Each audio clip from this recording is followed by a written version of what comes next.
Welcome to episode 16 of the Confident Carnivore podcast, where our motto is change your fuel, change your life. Today's guest is Emily Penton. Hi, Emily. Hi. How are you doing? Good. Thank you so much for being on Confident Carnivore. I literally feel like this is a conversation I've been waiting my whole life to have. Emily is one of the first carnivores I was ever exposed to. I stumbled upon her videos on the MeterX community platform, and she was very candidly speaking about her experience of having bipolar disorder and MS. And I have a really extensive history of mental illness in my family. We have bipolar disorder, obsessive compulsive disorder, paranoid schizophrenia, depression, anxiety, and I myself have struggled throughout my life with autoimmune issues and mental illness. And so when I stumbled upon Emily's videos, I thought, oh my gosh, she really was able to get her autoimmune issues and her bipolar disorder in remission through this way of eating. So when I was able to meet her later, I really got excited that, to see that she's healed and she's thriving. And that's why I'm just so excited to dive into this really deep conversation to find out about Emily's journey. So before we dive into the conversation, I'm just going to share a few photos and let Emily tell us a bit about where she started from. So, can you see my screen? Yes. So do you want to say a bit about these pictures? So that first picture is from I would say Thanksgiving of 2018. But that's pretty much what I looked like the day I started carnivore, which was February of 2000. No. I'm sorry. That was in Thanksgiving of 2016. Sorry. But that's exactly what I looked like whenever I started carnivore in February of 2019. Okay. So I would say 240 pounds. Wow. And how tall are you, Emily? 5'8". Oh, so you are tall. And then this one, I'm assuming this is carnivore. Yes, this is I believe 2019. No, 2019. I don't know. Okay, but you had been carnivore for a bit here, obviously. Yeah, definitely carnivore for at least a year here. And then that's 130 pounds. Wow. Okay. And then yeah. And then again, that was basically what my body looked like the day I started carnivore. That picture is an old picture, but that's what my body looked like. And then this is December of 2019. So that's 10 months. 10 months. And I went from 240 pounds to 135. Incredible. Yeah. And I did not work out whatsoever. Amazing. I just ate meat. Okay, we're going to definitely dive more into that. And then look at this. This is incredible. So that's your 1996. Yeah. Well, my senior year was 1997, but the pictures were taken in 96. And then that picture was when I was 40 years old. So that was 2019, that picture. It's crazy how I look the same. Yeah, you really do look the same. It's funny, I graduated high school in 1996 as well. I think we're cool. So I'm 42 and you're also 42, right? I'm 42, yeah. It's funny because I weigh like 5 pounds more than I weighed in high school as well. So I'm carnivore, but all right, well, let's just dive right in. Actually, you know what? I want to share before we dive in, I'll share one more. I want to just show your couple of things. So these were the videos that I stumbled upon on MeterX. I watched these two videos and I thought, oh my God, this lady, cured her MS and bipolar disorder. And I thought, wow, this is really what made me think I can do this, and I didn't know you then, of course. I was actually really intentional about those videos to make them short because I remember before when I was so mentally ill, I couldn't have watched a 2-hour podcast. I could only watch a 5-minute video. That's all I had enough capacity for. So I wanted to make sure that I made a short video for people that are sick. That is so helpful because I really did feel that way. I thought, oh, I can actually comprehend and process this because they were just these short videos and you were so direct about, wow, that's really smart of you. And then this is your channel, right? You want to say something about your YouTube channel? Yeah, this is my YouTube channel. I started it because the meatheads, Tom and Raymond, Joe and Justin, were like, hey, you need to make your own videos, and I made those first little two, and it was just crazy how many people watched it. And then I just got a bunch of subscribers and I was like, okay, I'll just keep talking about meat, And so I just kept talking, Wow.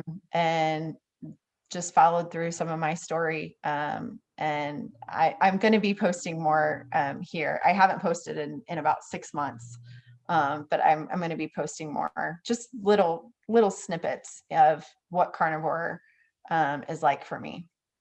That would be really great because I literally tried to comb the internet for every video that you had ever made, talking to anyone, different interviews. And what's fabulous is you just had this huge interview with Michaela Peterson. Um, Huge. yeah, I mean, they've already, what, 18,000 views from one day ago, which is so phenomenal for people to access this way of eating to heal themselves. And I mean, my only sadness about it was that there just wasn't enough time to hear, your full story, which is why I'm so glad that you're here tonight for us. But yeah, definitely people, if you haven't already watched it, if you're not one of these 18,000 views, go watch it or rewatch it if you've already watched it. So Yes, some great stories on there. truly. Yeah, and then here's your Instagram, Carnivore Minds. Hmm. So, people can follow you here. Um, and yeah, we'll include all of these links in the show notes. So with that, I'm going to stop share and we can just dive right in. So we know that you're 42, right? And that you're Yes, carnivore since it sounds like the beginning of 2020, right? Is that correct? 2019. Or 2019, sorry. Okay, I keep mixing up my years. So Me too. okay, so 2019. So can you just start in telling us, kind of what your health was like before finding carnivore? Yeah, I had a debilitating mental illness, bipolar disorder, that I had been managing with medication and therapy, but I still wasn't functioning. I would be on sometimes, but I would be off a little bit, and then it got to the point where I was off all the time, and I would have a random good day. And it turned into rapid cycling bipolar disorder, which meant that my good days and bad days were just on top of each other. And sometimes it would even be, I would have a good morning, I would start out and be able to do my caseload, and then I'd have to cancel and reschedule the whole afternoon because I would just shut down mentally, um, emotionally, and I would just not be able to work the rest of the day. And I didn't know at that point that I also had multiple sclerosis. So when I started carnivore, it was just for mental illness. And then soon into my journey, I realized that I have MS and I couldn't walk without an assistive device. I couldn't talk. I had delayed and slurred speech. And I had debilitating brain fog. Like, I remember I couldn't I couldn't do the 3 steps to find the number for the doctor, get the number for the doctor, dial it, and then call and make an appointment. Oh, wow. I couldn't do it. It took me all day long just to do those 3 steps. I had so much brain fog. It was I wasn't functioning. I was a zombie. So this these symptoms, because you were already in your 30s then, right? So was this just creeping up on you, like your mental illness and your physical symptoms were getting like gradually worse, or What I believe as far as the physical stuff with MS, looking back, have been feeling the MS symptoms for years. I would say at least 5 years. Like whenever I would work out, or not work out, whenever I would like lift something, it would feel like I worked out. Like my elbows would be like super, super sore, or my knees or my hips. Like I was so sore. And then I had a dysphasia, which means that I couldn't swallow. And it would just hit me randomly. And that's been for 5 years that I've had that. And then the onset of my MS was I had acute dysphasia where I couldn't even get water down. And so that's why I was hospitalized. And so a logical person would say, oh, I started eating meat and now I can't swallow. So maybe I should stop this stupid, crazy diet. But there was a knowing in me that I knew that whatever was going on, that meat was the answer. And even though it was on a mystery, I didn't know what it was until they did the MRI and they found the lesion on my brain. So the lesion, is that what causes, that's a sign of the MS then? Yeah. Or MS is diagnosed usually through a lumbar puncture and MRIs. And so I've had five MRIs, and they've confirmed, and I've had a lumbar puncture, and they found a lesion on my left temporal lobe. And so basically that was, it wasn't that I couldn't swallow mechanically, I couldn't swallow neurologically. Like wow. my brain was telling there was some kind of breakdown in the synapses, and my brain was not telling my body to swallow. Oh, so this just came on then. So you were already suffering, and then suddenly this new thing happens, and now Yeah. So I started eating carnivore February 24th of 2019. I was hospitalized with the acute dysphasia March 12th of 2019. So, like I said, a logical person would be like, oh, I'm on this new diet, maybe I should stop. But I didn't. There was some kind of determination in me. I knew I couldn't go back to the mental illness no matter what. And then now I can't walk. I'm definitely fighting this.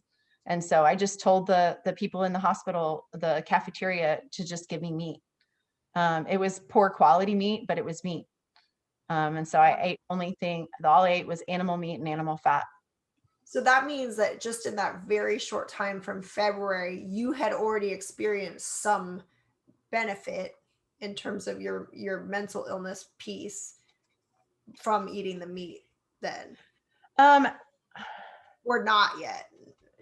I really can't say that I did, because it was just a whole pile of horrible that I felt, but I had a knowing. I had this peace, and that just kind of, sorry to be cliche, but it passes understanding. I had this peace that it was almost carnal. Like when I put the meat in my mouth and the fat, it was like my body was saying, yes, this is what we need. And so I just kept going.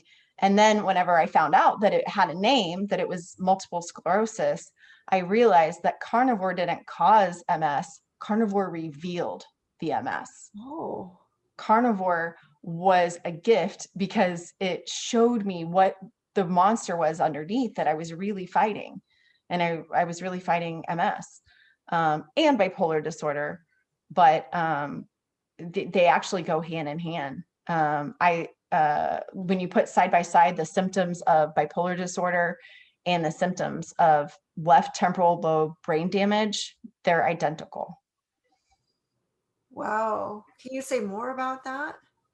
Yeah, like irritability, inability to focus, uh, um, off, like crazy sex drive, all the way. It's either the accelerator or it's the brake. Like it's all over the place. And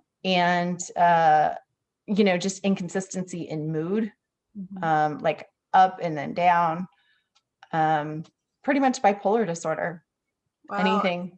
So does that mean that the left temporal lobe, does that imply that there was damage to your left temporal lobe, like some sort of trauma, or does it imply that what you were eating was, damaging or improperly fueling your left temporal lobe? Do you I know? just know that that's where the lesion was. Okay. That's where the lesion was, and they call it multiple sclerosis means multiple scars.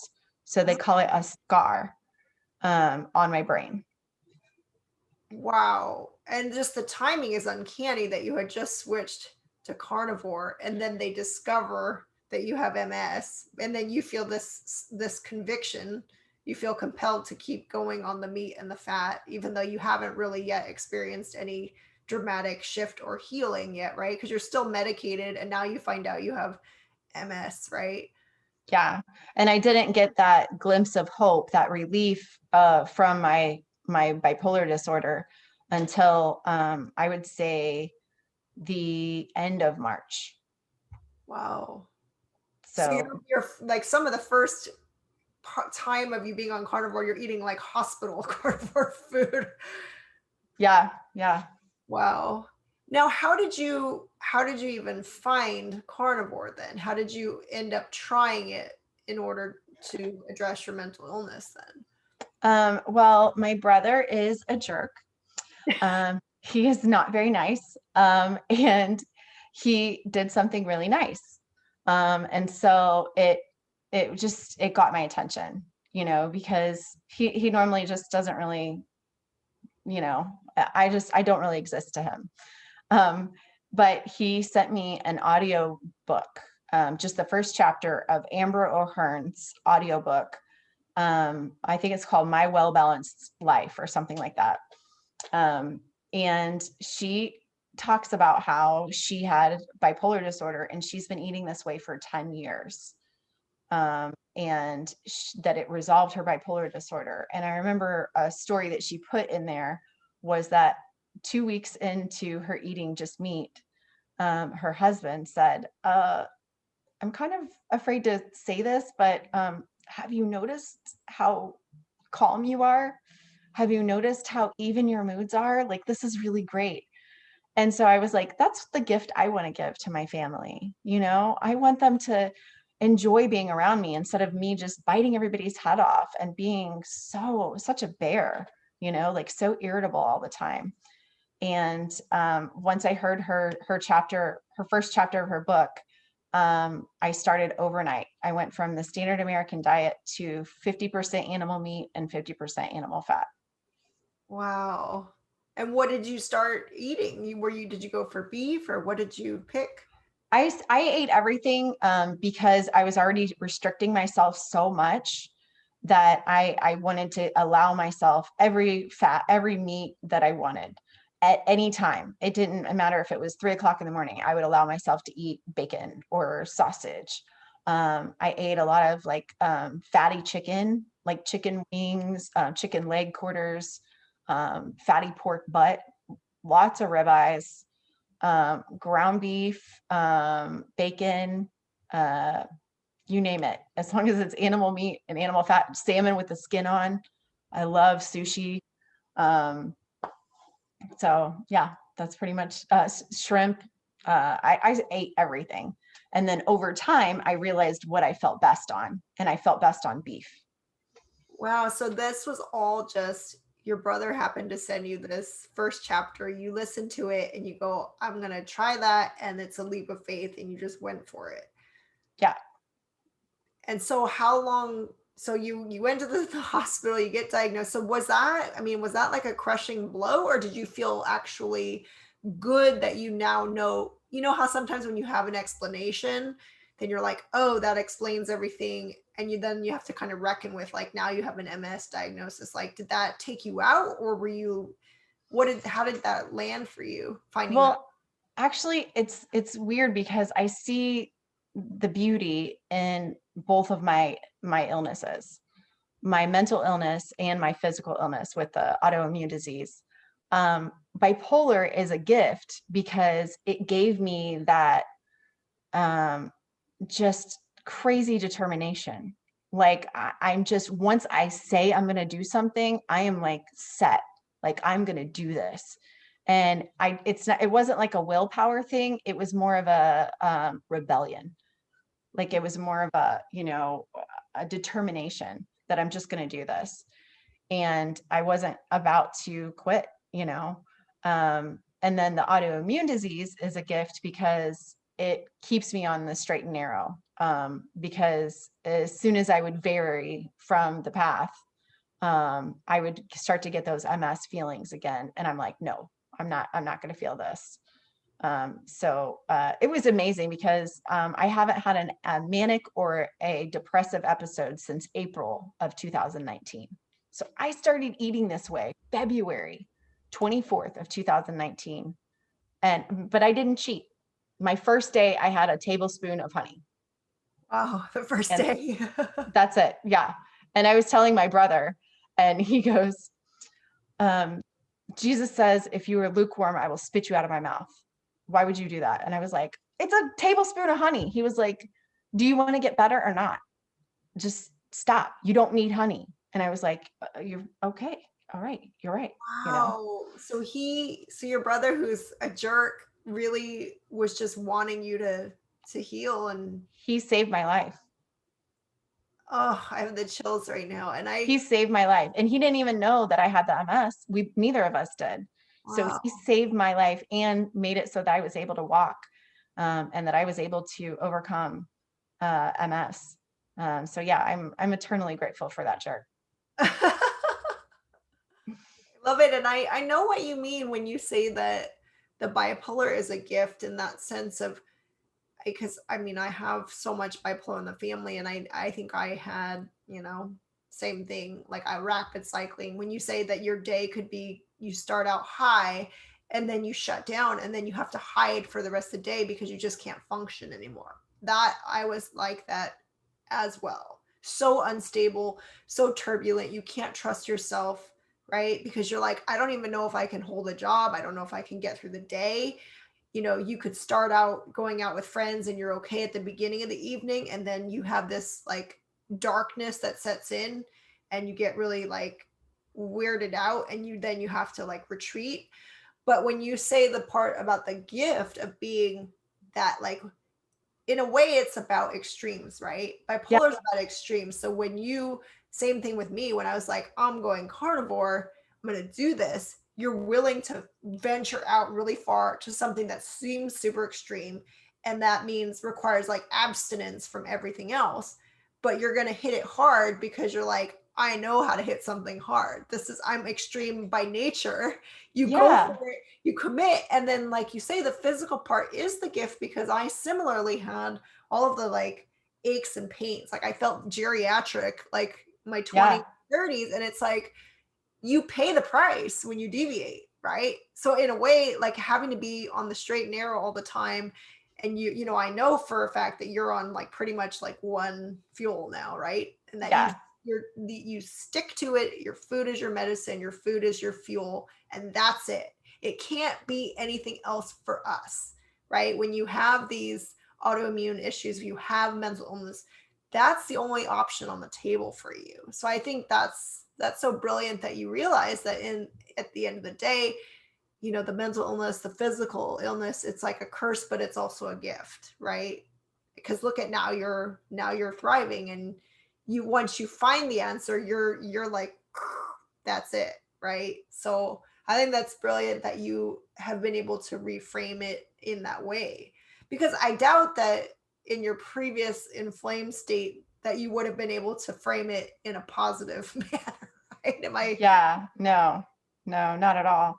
And it was my curse, and it was so difficult. I didn't know who I was. I didn't know, am I this up person who is able to do all these things and is dynamic and amazing, or am I this depressed person? Because like you said, it's just this onset that isn't triggered by anything specifically. It just all of a sudden, I call it my hoodie. It was just like a hoodie just like came over my brain, and it wasn't a choice. It wasn't that I just was like, yeah, I'm going to go home and I'm going to be alone, blah, blah, blah, blah. Like, I literally couldn't make eye contact with people. Like I shut down, my whole brain shut down, and I couldn't even have conversations with people. It was like nails on a chalkboard just to speak to people whenever I was in that state. And so I did not see that as a blessing at all.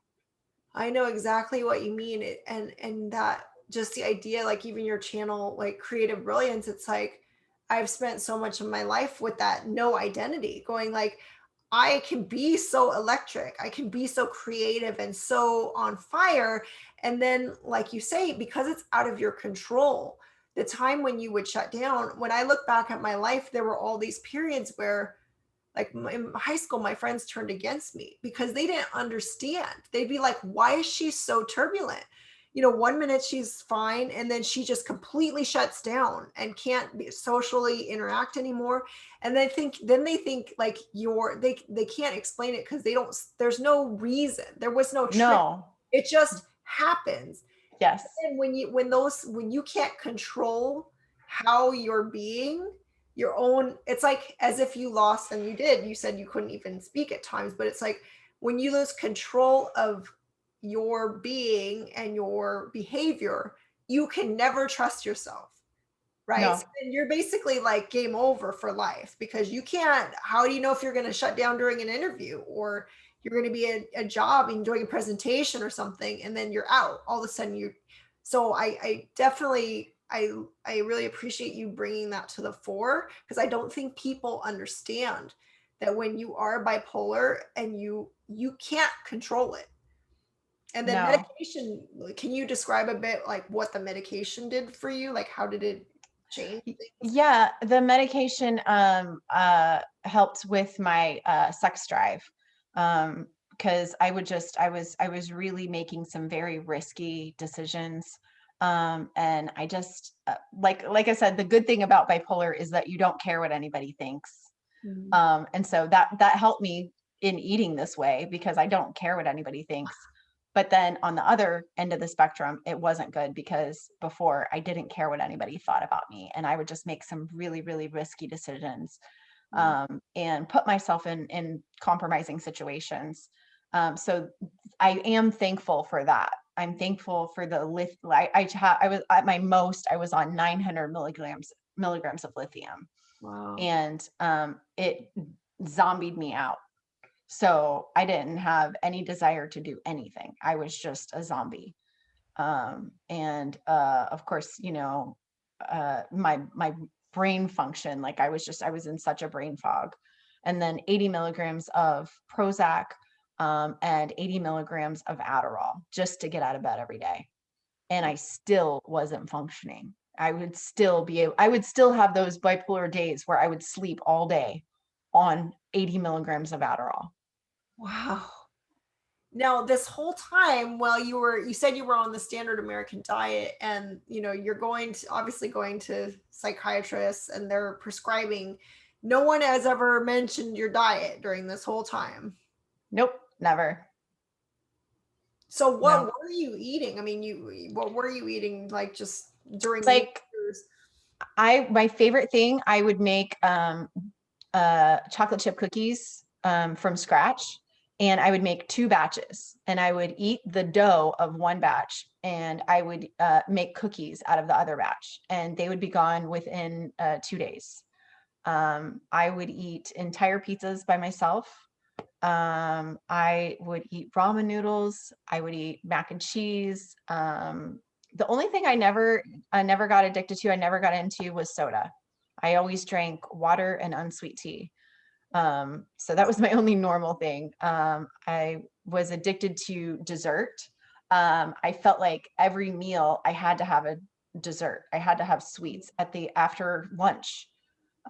Even sometimes at breakfast, I would want to end it with a sweet pastry. And then dinner, I always had to end dinner with a dessert. Wow, Um, you had a lot of carbs and a lot of sweets. yeah. And Sure, like those are, my grandma was bipolar, or no, she was paranoid schizophrenic, sorry, and she had a major sweet tooth, and she had a frontal lobotomy and shock treatment. So it's like I feel like sugar's definitely a culprit, even maybe more than other carbs and plants. So anyway, sorry. yeah. interrupt you. No, it was just, it was so ridiculous. I had to eat every 2 hours, or I was like, not, you couldn't even talk to me. Like, I was so irritable and hangry.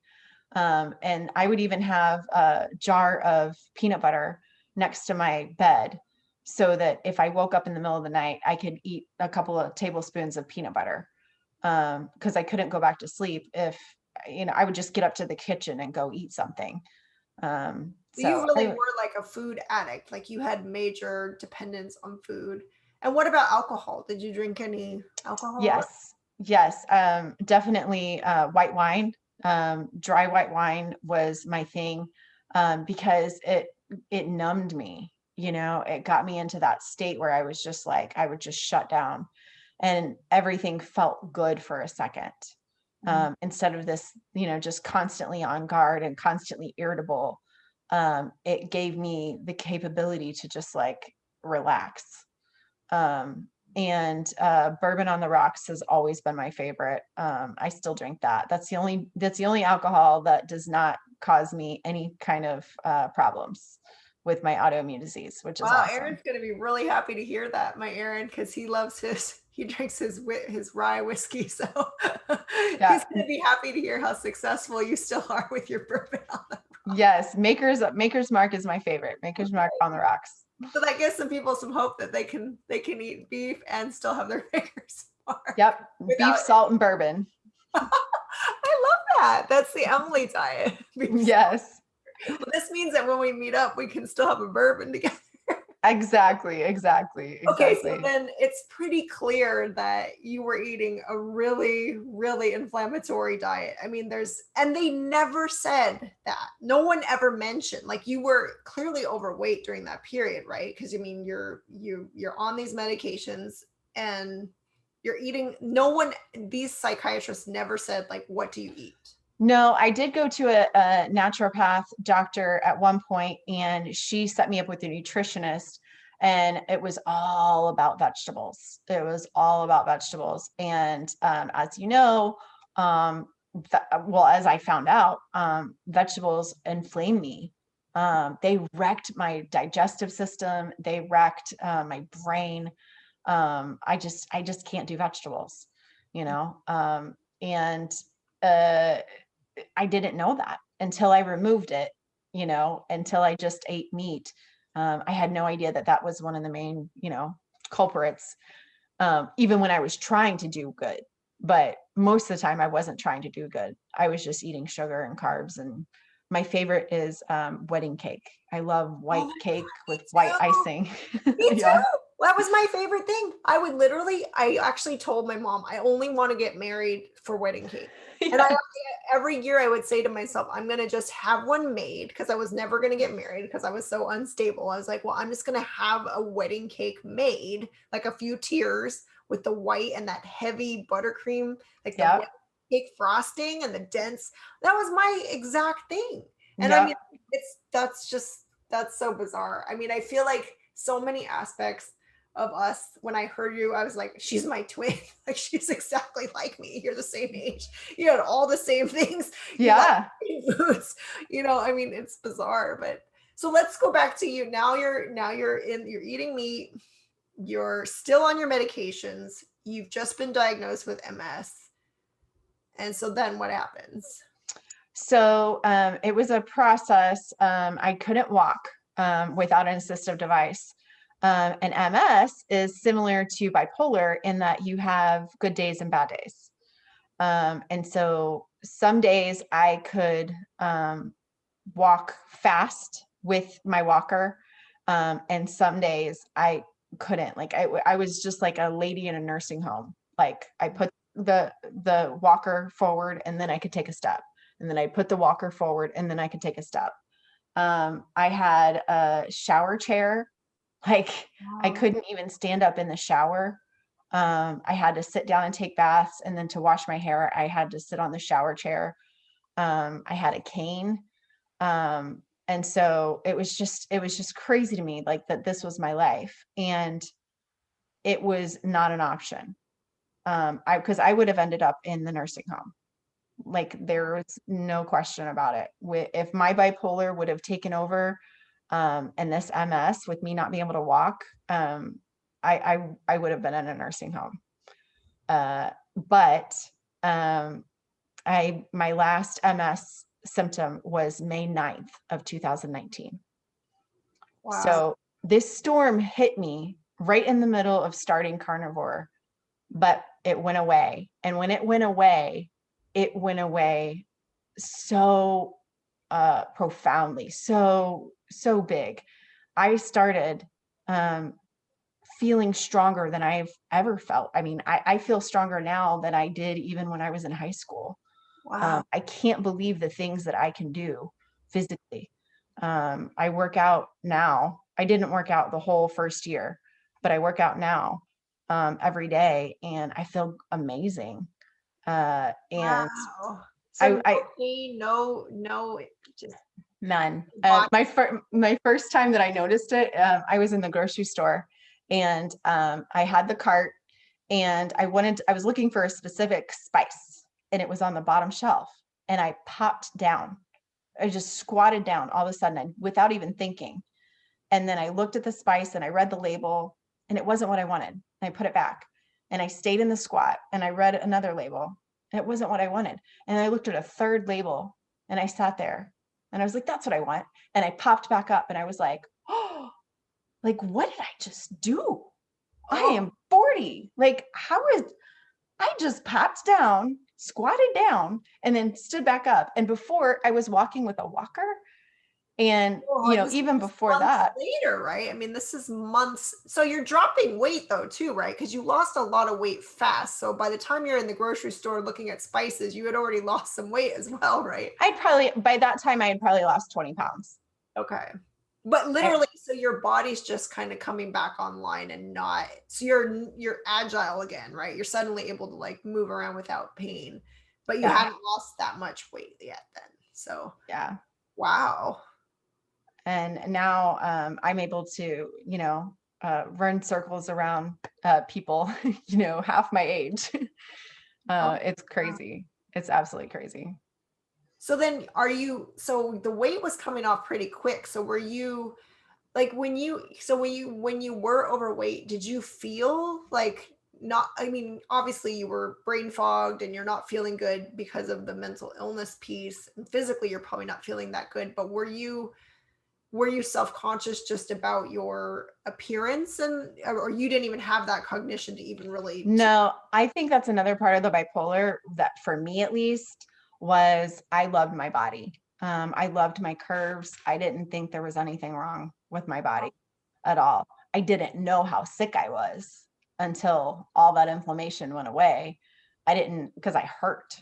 I had achy joints, and I just felt horrible all the time. But I liked my size. Wow, so the weight, I mean, a lot of people come to carnivore just out of wanting to lose weight, you know? I mean, that's like so many people start there. They're like, "Oh, I could do rapid weight loss, like I'll try it." But it's like that wasn't even really on your radar then. It just happened. Fascinating. Yes, yes. So then as the months are going by, like what's happening with your medication and your. My medication, I kept everything on board with that. I had already tapered down a little bit. It's kind of a long story, but there's a device called AlphaStim. And I started using AlphaStim in 2018. And so that allowed me to go down from, that was prescribed from my psychiatrist. And we can talk about that later. But anyway, just Google AlphaStim. It's really interesting. That allowed me to go from 900 milligrams of lithium to 300 milligrams of lithium. So when I started carnivore, I was on 300 milligrams of lithium a day. And I stayed on that. And then in July, my psychiatrist suggested that we start tapering off. And the reason that he did was because I went back to work in June of 2019. So 2019 was the worst and the best year of my life. Wow. I mean, it's miraculous what happened in 12 months. And if it hadn't happened to me, I wouldn't have believed it in a million years. Wow. So how long have you been not working then before you? I was out of work for 6 months, like didn't even get out of bed, out of work for 6 months. I drove my son to school. I cooked for him. I bathed him, or not bathed him, but I made sure he got his baths and everything, had his clothes cleaned. I did the basics, but I did not work for 6 months prior to starting, prior to June, whenever I started working full time. Wow. And before that, I was hit or miss. I would work maybe 3 days a week. Sometimes I would work 2 days a week. Every once in a while, I got in 4 full days a week. And that I was that way for years. I mean, probably 5 years. And your work they were okay with that? Like just you're kind of in and out? No, I lost jobs. Because of my mental illness, because of my inability to focus. I couldn't, because I had to do certain paperwork that I had to do documentation for, and I would just get behind in my notes, and I couldn't get caught up, and my brain just didn't work. But I always was so good at what I did, and I would have those good days that they wanted to keep me on, but then it would just always get to the point where they just had to draw a line in the sand, and they're like, I'm sorry, Emily, you're just not fulfilling your position. You're not doing your job. And so I definitely lost some jobs because of it. And then my last job before that, she knew. I went in saying, I'm mentally ill. Wow. I can give you 3 good days a week. And she accepted that. So that was good, but I was never able to make enough money to survive, because I just couldn't be consistent at anything. And then now, ever since June of 2019, I've been working full time, Wow. like at least 40 hours a week. Yeah. So now you can think clearly and you can make it through. You have the stamina and the focus to make it through your days.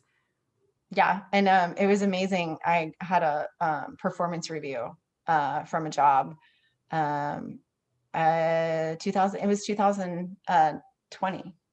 Yeah, 2020. And I almost cried because it was just like, you've hit all of your goals. You are a joy to be around. Coworkers enjoy being around you. The clients love being around you. And it's just like, wow, and you surpass your job requirements. And I was just like, wow, like that's just crazy to me, because I've always been the weakest link on the team, Yeah, I know the feeling Um, of being the weakest link. That is amazing. yeah. Now And you're not now I'm in. able, Yeah. Sorry, I'm go. able to read. Before I struggled so much with reading. Like I could read a paragraph or two, I could read an article sometimes, but I just didn't have the endurance to be able to read. And now I'm reading books. Oh, It's just crazy to me. And even though I have my master's in clinical counseling, I suffered through that. Like I barely got through that. yeah. But now I'm able to absorb so much more information, because my brain, it's like it's on. Yeah. But I just think, it also is a testament to your will because you got your master's and it's like you did that all improperly fueled Sick, and sick. Yeah. So it's like you very still sick. did it, and I mean, do you look back and think, with some pride that it's like, well, yeah, maybe you lost some jobs, maybe you weren't performing at your best, but you made it. I mean, you still made it through life. Well, I look back now and I think, oh man, I could have gotten so much more out of that time. Mhm. I could have gotten so much more. I could have done so much more. But I think it's just, for me, recognizing my center of brilliance, Mm, that even sick, even with all that stuff on me, there was still something so good inside of me. It just took carnivore to really pull off all the layers to get to that center of brilliance, to get to who I am today. And I don't even recognize myself now compared to a year ago. And I've been eating carnivore for 2 years, but spiritually, I have surpassed even my expectations to be able to be at peace with myself, to be at peace with my world. Because one thing with having a whole life of bipolar disorder, I made some really bad life decisions. And I hurt a lot of people who are very close to me. And so it wasn't just like, da, da, da, da, I'm better. Right. I'm having to rebuild my child. He's had a mentally ill mother. I'm having to rebuild my family. And that I'm grateful that I have the mental capacity and the joy to be able to do that. But it is not just overnight that something all of a sudden comes back together. It is a work to be able to build that. And I'm so grateful for carnivore every single day that I can give that gift to my family. I know that feeling 100%, like just that reckoning of looking back and going and knowing that you were at the source of a lot of destruction because that's how you viewed your reality from your inflamed sick brain and your gut. And so how has it been? I mean, has your family and your friendships, have they been receptive and open to rebuilding? And Yeah. And it's kind of interesting because at first it was very difficult because they just assumed, like bipolar, that they were just waiting for the other shoe to drop. They're used to me having ups and then having get crashes. And so they were just like, okay, well, this is just an up. And then, oh, this is an up for a year. Oh, this is an up for, and it wasn't a manic up. It was a stable up, because before, even when I was up, I was difficult to be around. I would, people just, they're just like, oh, I'm glad you're happy, but gosh, you're difficult. And so now that I'm stable and that I've been stable for 2 years, that I've been working full time since June of 2019, they're finally, I would say within the last 4 months, are starting to really recognize and really see the good in me, and that's okay. I did a lot of damage. And so that's my penance, that's my cross to bear. And I'm now just so grateful. they trust, right? I mean, I know exactly what you mean because same thing. I would be in these manic states and people be like, here she goes, and then they know that you're going to crash and they don't, you get caught up in these things and this is the next big thing. And then they just wait, and it's like, I've had the same thing where people are just waiting for things to go sideways and for me to bottom out. I'd be like, that wasn't it. And then what you're saying about the distinction between not like the state of mania and how that's equally stressful, right? Because we have a lot of bipolar in the family and it's like it's every bit as stressful to be around someone who's manic and elated, as it is to be around them when they're completely shut down and depressed and they won't even respond when you talk to them, right? And so just that idea of that your up is stable, but it's positive and it's healthy and it's not just this extreme, that's very hard to describe because even, I've been doing carnivore for this time and lately I've been doing up to a lot of different things and people are like, cool your jets, slow it down, like don't try to take on too much, you're going to burn out, you're going to flame out. And it's like, no, you don't understand. Like when you talk about the center of brilliance and that you can experience that for yourself, that kernel that was always there, but now it's actually like shining and it's thriving. I know exactly what you mean because I feel And it coming out of me and not in this crazy, like weird, warped way. yeah, and I think it's really important. I learned to have grace for my family because I know, because I'm inside here, I know what's going on inside. I get it. I see the difference. But they have PTSD response. Exactly. They have a trauma response to just waiting for whatever Emily's going to say, whatever Emily's going to do.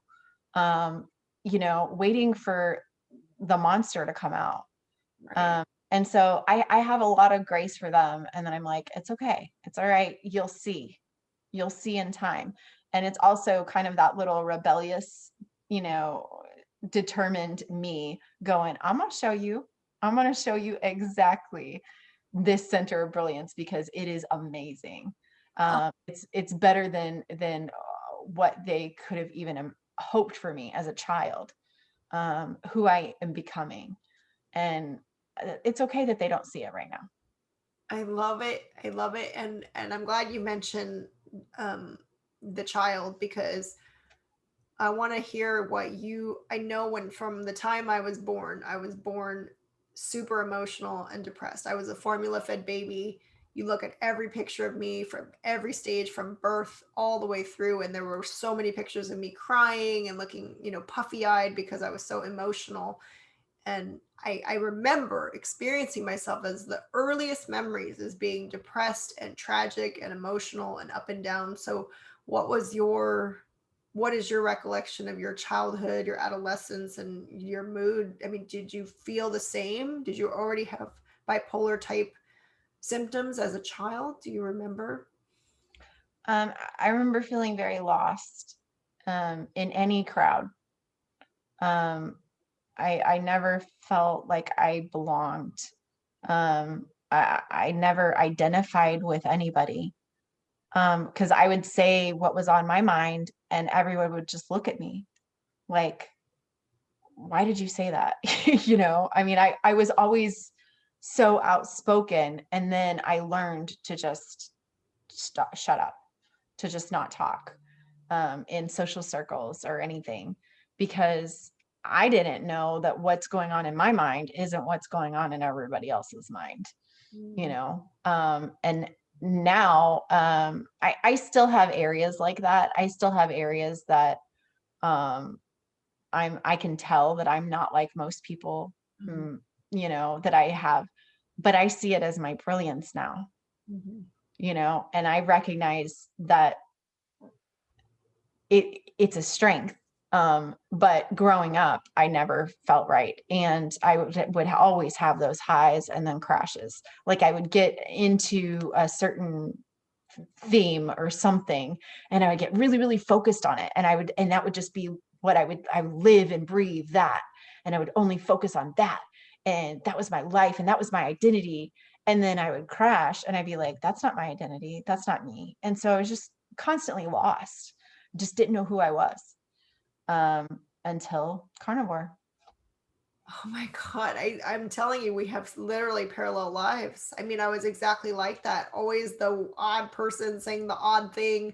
And then I would get into something and I would hit it so hard and I'd be so obsessed with it and be like, this is the answer. This is the key to everything.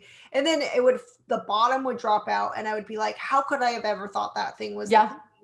And then you'd be lost again. And you're just always the outsider and you're always off all the time. Everything you say is off. You never feel right. You're just like kind of disoriented all the time. And I know exactly what you mean on carnivore. It's like you have this degree of self acceptance and just like this, it's like this embrace of yourself. And I feel like this strange sense of that's why the whole idea of confident carnivore, it's like, I'm proud to be me now. Yeah. I'm not saying in an arrogant way, but it's like I'm unique. I've a little bit, a little eccentric. I have I get super into things. I obsess on things. I have all this creative energy, and it's like, but that's me. And I Hmm. finally feel like I I accept that that's how I am. That not everyone's gonna like me, that I'm gonna rub some people the wrong way, but it's just this degree of self-honoring. Like you're saying, that you now see who you are as you are unique, you're special, you are brilliant. And so is everyone. Everyone has their gifts, right? Yeah. And you're Yeah. right, it's all just buried under like, bad eating, bad gut bacteria, bad brain biochemistry. But isn't that just, to me, this of everything about carnivore, that has been the most startling discovery, is finding your true self. All of, you've studied clinical psychology. I mean, I've read all this. I mean, I didn't study that, but it's like every therapeutic modality, every self-help book, every like meditation and Buddhism and everything. I've studied all of it, only to come to find that I was always trying to force those things on myself to like embody that. But then once I changed to carnivore, it's like I experienced that. I experienced joy and calm and zen and peace and gratitude and, self-love and, creativity in a visceral way, right? Kind of how like you Yeah. said, you were drawn to meat because you're like, no, this feels right. It's just like this instinctive, knowing. And I never had any of that trust or faith or confidence or any of that, not in life, not in myself, not in others. But it's like that weird source that just like you like dock in with it. And then all of a sudden you have access to all of that, which is just, isn't it just bizarre? To me, it's bizarre. It's completely bizarre. And that's why people think, because of our track record, that carnivore is just another thing. It's just another obsession that's going to go away tomorrow. But we know, I know, because I've never trusted myself. I've never trusted my decisions. And now I have this knowing that no one can take it away from me. And I love that, because I'm like, it's okay that you don't see me. It's okay that you don't, get it, because I know, and no one can take that from me. I had a coworker and she said something and she kind of backtracked and she was like, I thought about what I said yesterday and I hope I didn't offend you. And I started laughing and I was like, oh, sweetheart. I said, it would take a Mack truck to offend me. Like, you just can't. Like, I have so much peace in who I am that it doesn't matter what the people around me are doing. Oh, that is just, that is exactly what you just nailed it. It's that certainty. You have this certainty, and I feel the same way because my family thinks she's just on another one of her nutty routines. I was vegetarian, and then I was doing that, and then I was doing that, and now she's just on this carnivore thing. And she'll come around when she stops, being on the fringe on this extreme thing. And it's like, no, I feel the same way. That certainty that it's like you can't take me out anymore, because once you have that knowing, nobody can feel what you're feeling on the inside, and no one can like claim it. They can't take it away. I just love, oh my god, I'm And just, it sounds so ridiculous to say, that carnivore encompasses things on a spiritual level. Carnivore encompasses things on a cognitive level.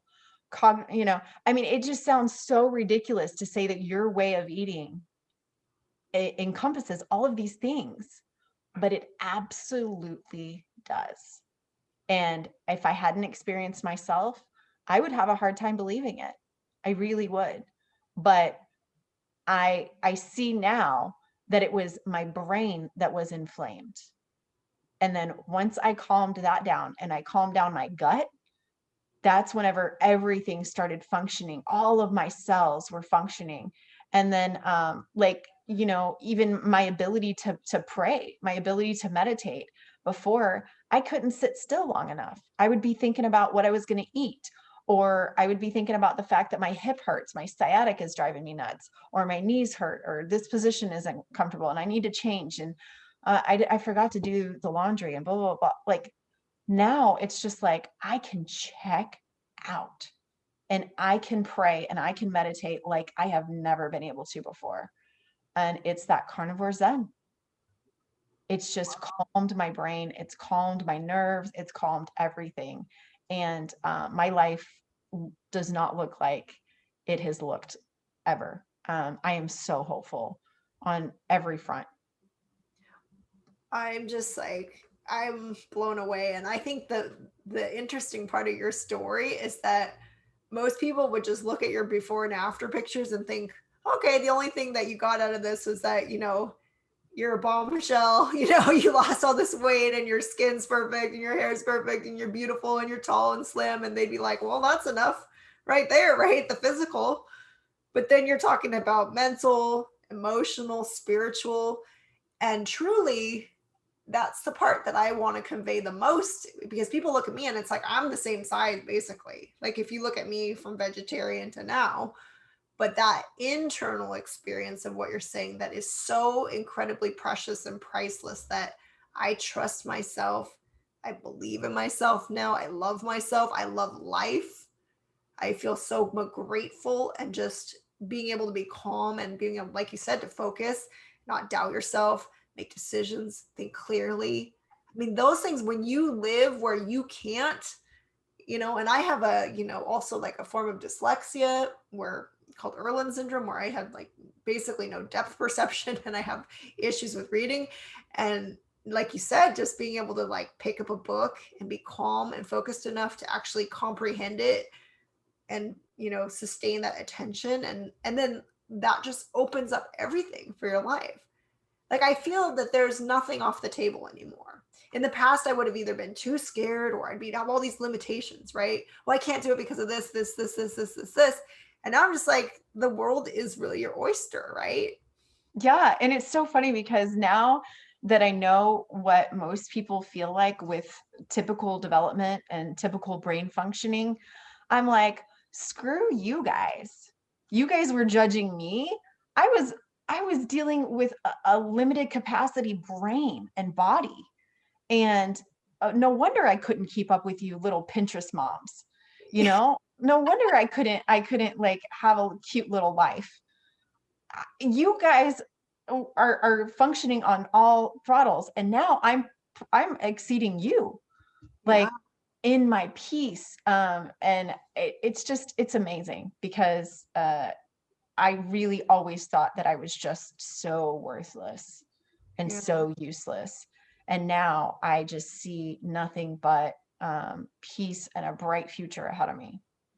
Wow. And just that idea of having, I know what you mean about, you experience yourself as being inferior for your whole life. Like you're not, you don't have a full deck. You're not operating at everyone else is like surpassing you all the time. And then all of a sudden you find yourself and it's like, no, I'm actually leveled up, right? And it's not to be like, oh, I'm better than you. No, no, But no, you no. experience that like, oh, this is what it's like to be, you know, Normal. well, but beyond, I mean, I'd say because Beyond normal. Yeah. plants and, you know, carbs and everything. So what's next for you in your life? Like, what are you going to do with all of this energy and calm, and what do you want? What is your purpose? Like, what do you want to contribute to the world? What are you up to? My favorite is going for the most miserable people. Mm. I love going to the people who are the underdogs, Mm. the people who are so mentally ill and feel so worthless and have no hope, and just holding space for them and just believing in them and just showing them their center of brilliance and showing them their worth, and believing it for them. I have so many clients that they're just like, yeah, yeah, yeah, thanks, but I don't believe that. I don't believe that I'm good. I don't believe that I have value. I don't believe that I'm brilliant. And I'm like, it's okay. I'm going to believe it for you until you do. And then watching them eat meat, eat fat, get the right things in their brain, and then watching them go, oh my gosh, I'm good at this. Hey, I feel good, you know, and then watching them come to life. It's just, it's miraculous. It's absolutely amazing. And um, I will never stop helping the deepest, darkest person in my circle. So you have had some of your clients who have healed. You've seen this happen, not just to you then. Yeah. I have this one client who, she said, just like you, she said, every picture of me, I can almost remember how horrible I felt in my own skin. And even as a child, you can see I'm just irritable. I'm just angry. I'm just anxious. And now with this way of eating, she said, sent me a message and she said, I was in the car the other day, and my husband had put his hand on my leg and I didn't push him off. Like I'm at peace. And I went on a hike with my kid and I didn't snap at him. And I was happy to be in that moment. Normally I'm just rushing through these moments, just trying to get to the end of the hike so that we can be over and I can get to lunch and then we can take a nap or whatever. But I was just enjoying the moment. And I've never done that. I've never experienced my life. And now I'm experiencing my life because of carnivore. And I'm just like bawling. I'm like, That is so it. That is so it. It's like I've heard so many carnivores say that you're finally present. You know, all yeah, these teachings about how to be present. It's like I've done so many meditation retreats and so much yoga. I was never present. no, I couldn't sit there. I couldn't think straight. And I'd be obsessing or worrying or feeling terrible about myself. All these, and I just love that it's like you're actually, you have the freedom. Oh, let me mute myself here. Got a little car alarm going. But I love that you're doing that. And I similarly feel like I know how bad it is to be in the darkness. And I also want to help the people who are so feeling so unworthy and they feel that they have no value and that life is not available to them. They can't have well, good. and I just want to tell them that they're not broken. You're not broken. You're brilliant. You're absolutely brilliant. And there's so much good in you. The world needs you. There are so many people out there who need you healthy and whole. And it's just a matter of the fact that you're eating sugar and carbs. And I know that sounds so ridiculous, especially with all the, the spiritual self-help books and all the brilliant things that are out there. But you can't apply that. You can't learn that. You can't even pick up the book to read the book. You can't even do the whole seminar if your brain is not right. And your brain's not right eating sugar and carbs Or plants. or plants. I mean, I think back to all of those trainings I would try to go to, and it'd be so cold. Oh, sorry.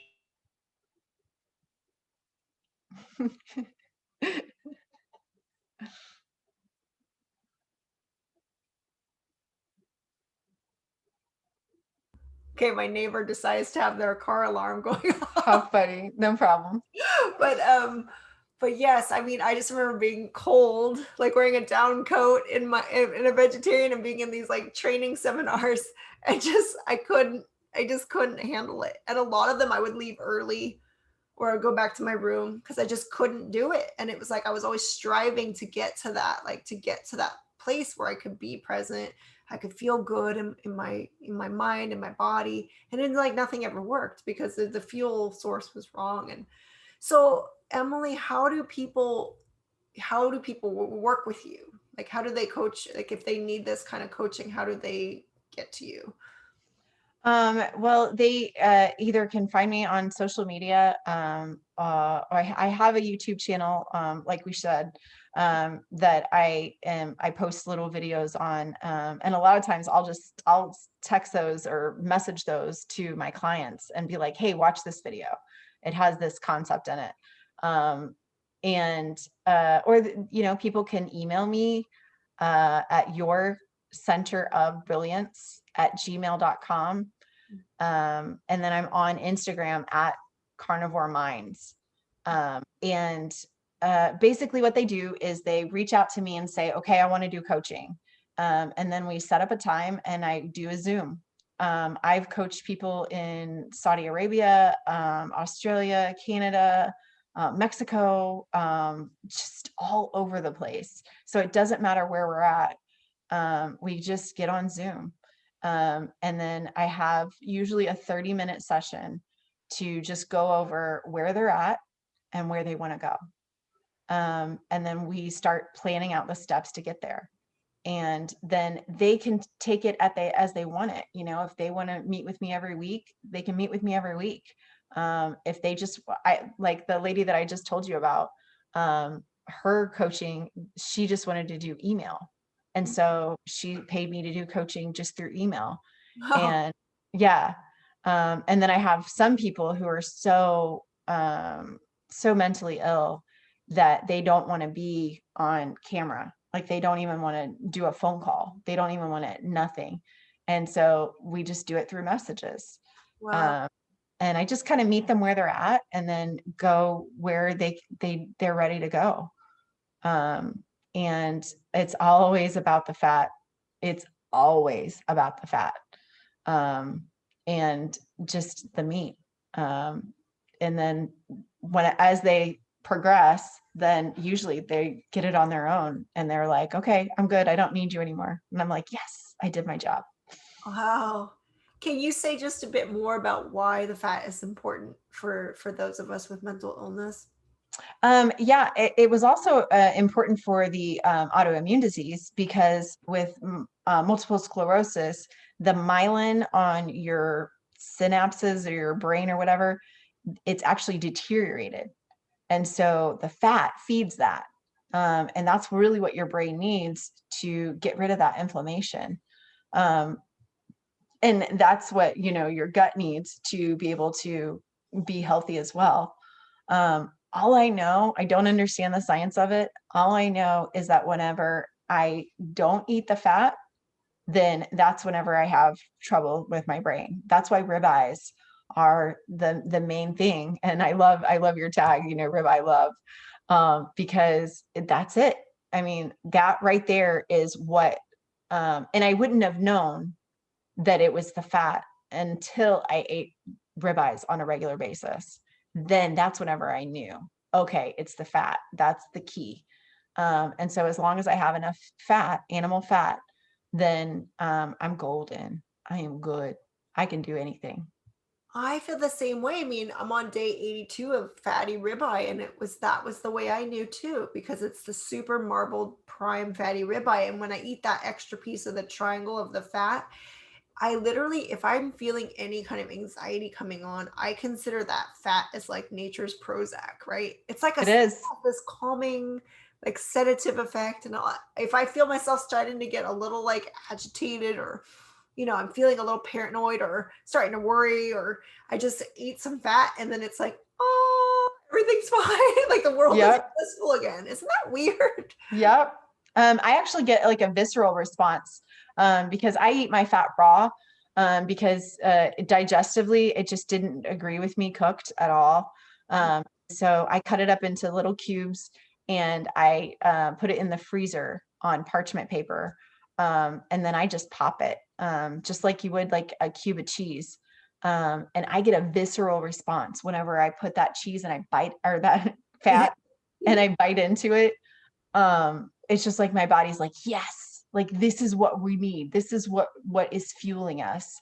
Wow. And yeah, and I had to get, it took a while. I had to get a really good grass-fed source. Um, and I just buy it 50 pounds at a time. Wow. I did Yeah. try after you said to try the frozen fat. I did eat it. And you're right, it is just kind of like eating a cube of cheese, you know? It's like it doesn't taste strange or anything. Um, so I guess to close, I mean, what would you tell people who are just really like in the depths of despair right now? What would you tell them? You're sick and you need to recognize that you're sick and forgive yourself that you're sick. It's not your fault. But just like if you had the flu, you're not going to beat yourself up because you didn't do the dishes that are in the sink. Like, it's okay. You have the flu. You got to focus on yourself and you got to just forgive yourself and allow yourself this time to heal. And your only job is to eat meat and fat. That's it. Nothing else matters. Your job doesn't matter. Your kids don't matter. Your husband doesn't matter. Your wife doesn't matter. Your best friend, your neighbor, until you take care of yourself, you're worthless to them. You're going to be sick. You're going to continue to be sick. Just put meat in your mouth, put fat in your mouth. And that's it. That's all you have to do is just that one job.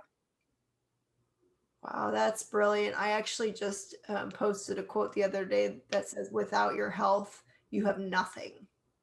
And so, what you just said, Nothing. it's like you can't be anything for anyone or do anything in life without starting from that. So I love that advice. And oh my God, Emily, thank you so much for this conversation. I just look forward to talking to you for hours more in the future, both online and offline. And we will definitely include all of the ways to reach you in the description. And I'm just in awe of you. Thank you so much. It's not me, it's my center of brilliance, and everyone has one. I think that's the coolest thing that I've learned through this, is that I'm not this hype queen.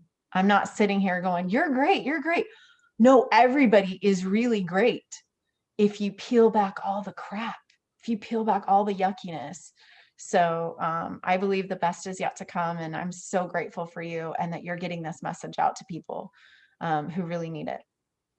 Thank you, Emily. Just sending you so much love and gratitude right now. Absolutely. Thanks.